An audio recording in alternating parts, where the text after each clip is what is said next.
You're welcome back to Joy News Prime. Now, for decades, it has been the dumping grounds for fecal matter from different parts of Accra. Authorities say about 300 cesspit emptier trucks discharge human excreta into that part of the ocean daily. But the new Lavender Hill fecal treatment plant will ensure proper disposal of waste this time round. Commissioning the project, President Mahama seized the opportunity to commission other projects, including the Kotoku septage treatment plant, which will enhance liquid waste management for Gan West District and its environs, and the rehabilitated Modo plant. We are currently at the infamous Lavender Hill. The stench emanating from this place is unbearable. For decades, untreated fecal material from homes and public toilet facilities are discharged directly into the ocean. Right behind me, about 3 trucks are carefully discharging the sludge directly into the ocean. On my right-hand side, some fishermen are also busily trying to get some fish from the ocean. With the construction of the new fecal treatment plant, this practice would be a thing of the past. Fecal matter disposal from homes and public lavatories in Accra has been given a boost with the commissioning of a number of treatment plants in 2 areas of the capital. For more than 5 decades, untreated liquid waste was dumped into the ocean with impunity at the popular Lavender Hill here in Accra, posing serious health risks to humans and aquatic life. President John Mahama hailed the end to the dumping with the commissioning of the renovated Muda treatment plant, the Ajay Kotoku waste plant, and the new Lavender Hill fecal treatment plant. Under my government, we have undertaken many projects. But if there's one project that I feel very proud of, it is what we have been able to achieve today to close down Lavender Hill. It is my pleasure and honor to declare the rehabilitated Muda plant, the Kotoku waste treatment facility, and the Kole Lagoon septage treatment plant, which I have captioned the new Lavender Hill. I wish to declare all these plants duly inaugurated. Haida Said, Managing Director of Sewage Ghana Systems Limited, the company that executed the project, has been speaking about the enormous benefits of the Lavender Hill fecal treatment plant. Mr. President, it may interest you to know the benefits, some of the benefits of these plants. The Lavender Hill will serve over 2 million people, will create permanent jobs for more than 250 Ghanaians, generate power to the tune of 1 megawatt. It will also generate over 150 tons a day of fecal sludge, which will then be converted into additional energy, estimated at 7.5 megawatts hour. Addressing the crowd, Bese Mancheni Ayibonte II endorsed President Mahama, urging his people to vote for the NDC come December 7th.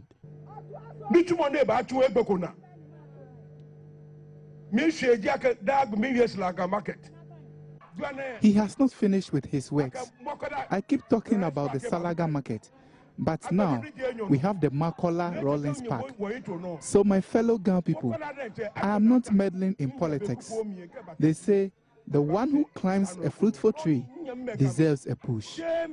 So my fellow Ghana people, rise up and let's support President Mahama. So on the 7th December, he will win and continue with the good works. On the 7th December,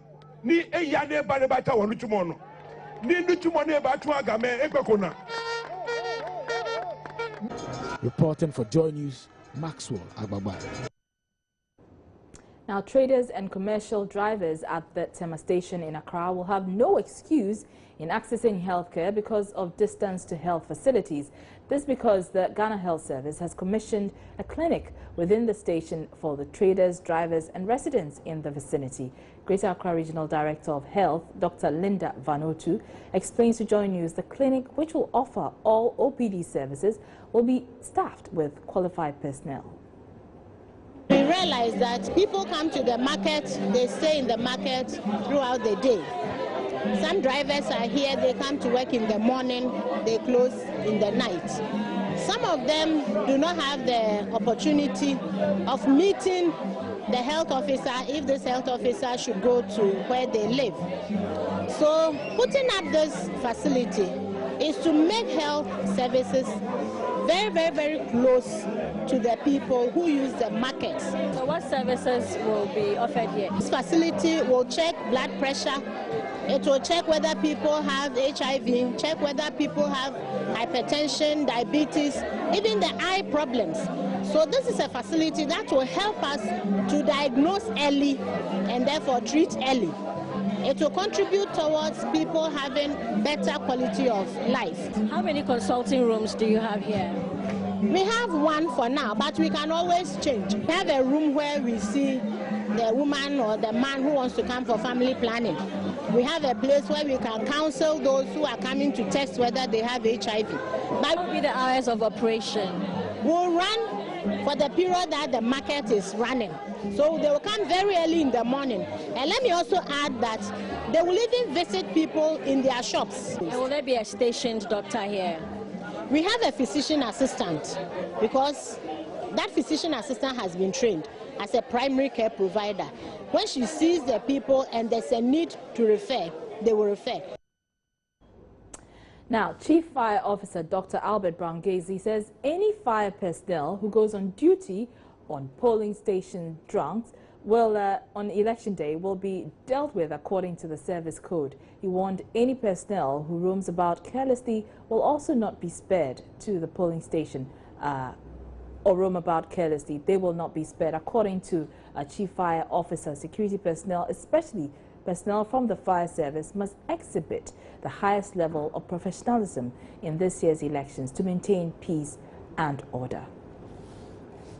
Dr. Albert Brown-Gazy called on fire service personnel to respond to the needs of every Ghanaian without discrimination and act swiftly to emergencies. He said some miscreants will deliberately set fire to create confusion ahead or during the elections. Hence, personnel must be vigilant and work with the police. Dr. Gazy ordered the commencement of patrol by fire personnel across the country. He charged them to focus more on markets and other public places. I have warned the fire service personnel that anybody who go to the police station drunk, anybody who go to the police station to Maninga, loitering, anybody who will go to the police station to misconduct himself will be disciplined in accordance with the service regulations. My command will not entertain acts of indiscipline. So those of you who are here, station commanders, municipal commanders, operational commanders, let me take this opportunity to caution you. Go and exhibit higher sense of professionalism. He added that all the Electoral Commission officers in the country will be given fire cover before, during and after the elections.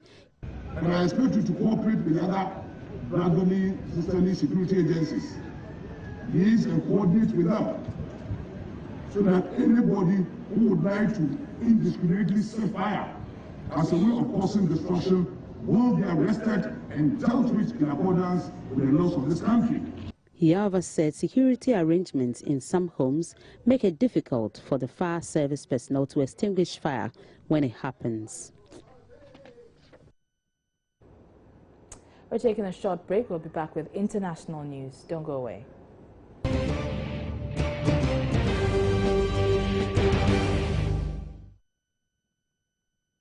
Now, customers of microfinance firms in the Volta region whose deposits have been locked up because of challenges with the regulator have given government up to the eve of this year's elections to help them recover their monies. The aggrieved customers have vowed not to participate in the election unless government accelerates their demands or heeds their demands.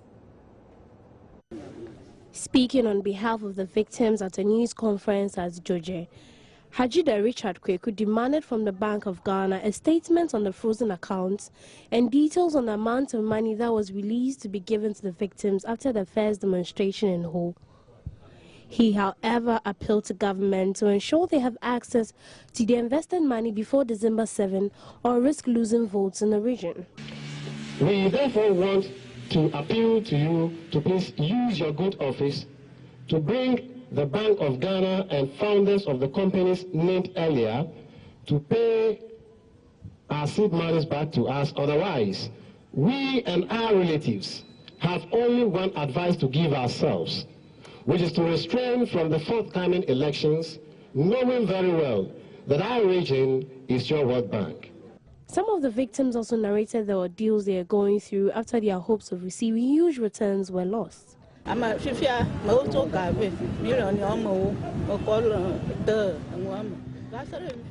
The money I invested was sent by my children for my upkeep. I invested 1,000 cedis, though my children advised me not to. My children have now refused to send me money because I didn't make good use of the 1,000 cedis they sent. I am pleading with the government to come to my aid. I am old and weak. I can't engage in any economic activities to make ends meet.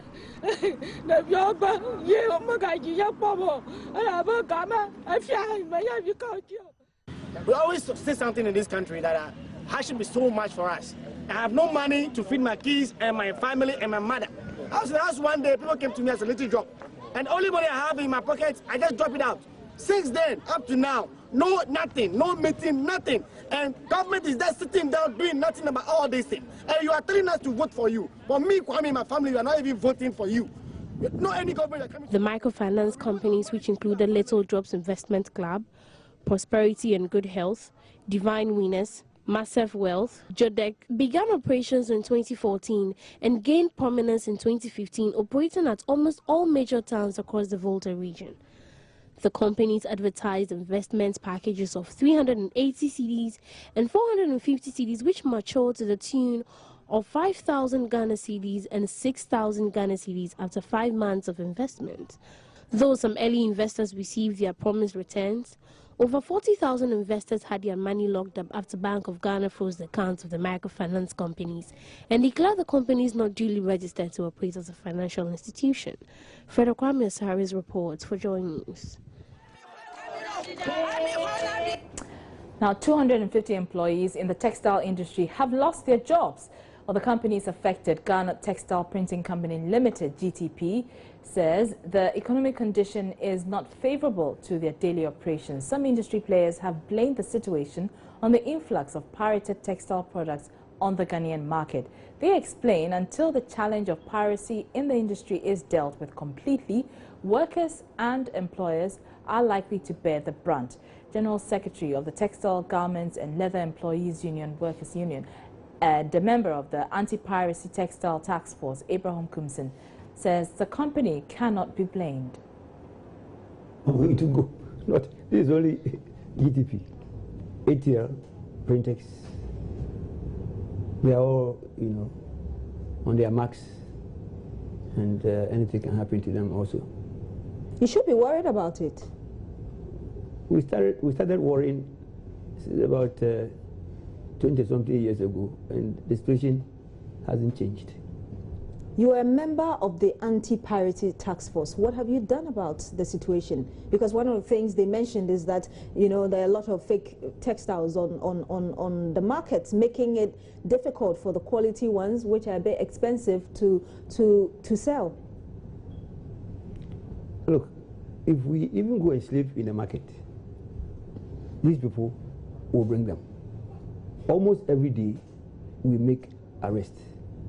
I don't know whether they don't use money to buy. I don't know how they bring these things, because you arrest them today, tomorrow you go there, you see more of these goods there. So I don't know. It's only that we have to, for some time now. I think the last time we bent some of these cloth was January last year. We haven't done it. Perhaps they think that the exercise has stopped, and that eventually they can come back and come and collect their cloth. That's what maybe they think. So if we start burning, or if we continue burning, it will send very strong signals to them to know that really we are serious. But at least being a member of the task force, you're in contact with those who are supposed to enforce the laws at our borders and other places. How come you're... Now, some journalists have sued the Electoral Commission for what they describe as the electoral body's insensitivity. The journalists claim they do not understand why they should pay for media accreditation for the coverage of the 2016 presidential and parliamentary elections. Although the Commission is yet to determine the fee, a statement signed by its head of communications, Eric Jakwasu, said, quote, accreditation tax will be given only to those who have formally applied for it at a fee to be determined by the Commission. Well, speaking on the pulse earlier, a member of the group, Clement Akolo, describes the move by the EC as absurd. Like you're saying, because you've been practicing journalism in this country for a while now, and you know that it is new. It is not something that is done, normally. So for the Electoral Commission to come out to say that journalists who cover the elections should pay some amount of money or should part with some amount of money, it was a bit absurd to us, because if we journalists are trying to help the nation, because we are sort of the eyes, the ears, and the mouthpiece of the general public, where the general public cannot go to, that's where we go to, and then we make sure that we bring all those things to them so they will see it. Now, the incumbent MP for Esitifin North, Joseph Taha, is predicting the opposition MPP will sweep about 80% of the votes in the Puno-Ahafo region on December 7th. He's convinced that the changed message has gone down well with the people of the region. And speaking to Joy News ahead of the MPP's last regional rally in the capital, Sunyani, before the elections, Joseph Taha said the youth can't wait to vote out the NDC government. Whatever is going on here signifies that the youth, especially, are eager to bring about change. And we expect that after hearing from Nanado for the last time in this region, it's going to be a big victory for MPP as far as Puno-Ahafo is concerned. BA is for Nana this time. BA is ready to change. BA is ready to command about 79 to 80% of the total vote. The people of BA have had enough hardship from John Mahama and his NDC. So we are ready to change it, to bring in Nanado, so that there will be hope for the youth. There will be hope for the future of the youth. Well, Joseph Taha, who is contesting the Esitifin North seat, says he is confident the constituents will retain him due to the work he has done so far. And people there are also eager to vote for me as their MP and vote for Nanado as their next president. So go to Esitifin North. The feeling as high as everywhere in the region. Even they voted for me the other time, and I wasn't lucky to meet my president, but I've done what I can do. And because of that, they have the confidence in me that if they give me the nod again, and as Nana is coming, we can pair and give them a very good service. You're watching Joy News Prime. We're taking a short break. Don't go away, because coming up next is entertainment with Miss G.